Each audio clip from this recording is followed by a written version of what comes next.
Si Bruce Lee na may asawa na noon na isang American na si Linda Lee ay may dalawang anak na sina Brandon Lee at Shannon Lee. Ngunit dala ng kasikatan kagalingan sa martial arts ay hindi maiiwasan na mabigani sa kanya ang kanyang mga co-star. Dalawa dito ay sina Betty Ting-pei at Nora Miao. Si Betty Ting-pei ang pinaka-open sa publiko ang kanyang involvement kay Bruce Lee, samantalang si Nora Miao ay tahimik lang at tago. Neto lamang 2016 sa isang panayam sa kanya ng press ay umamin si Nora Miao sa kanyang relasyon kay Bruce Lee noong 1970s. Yes, tama ang narinig niyo mga kakwentuhan na noon lamang 2016 ay inamin ni Nora Miao ang kanyang relasyon kay Bruce Lee.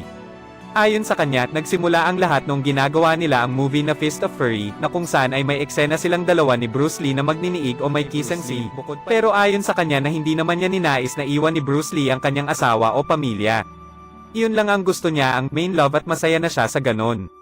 Ayon pa rin kay Nora Miao na noong nabalitaan niyang namayapa si Bruce Lee sa bahay ng isang actress ay hindi niya matanggap ang katotohanan iyon at sobra niyang iniyakan ang pangyayaring iyon. Kaya, sabi nga action speaks louder than words. Eto pa guys, bonus natin para sa inyo tungkol parent kay Nora Miao. Si Nora Miao ay nagtrending sa internet noong mga nakaraang ilang taon na sa dahilan na siya ay kahawig ng isang sikat na Korean actress na si Yoona. Nakakagulat man ang pagkakahawig nilang dalawa ay makikita natin ang kagandahan nila. Mapa Hong Kong man o sa Korea. Hanggang sa susunod na mga topic guys. Don't forget to subscribe.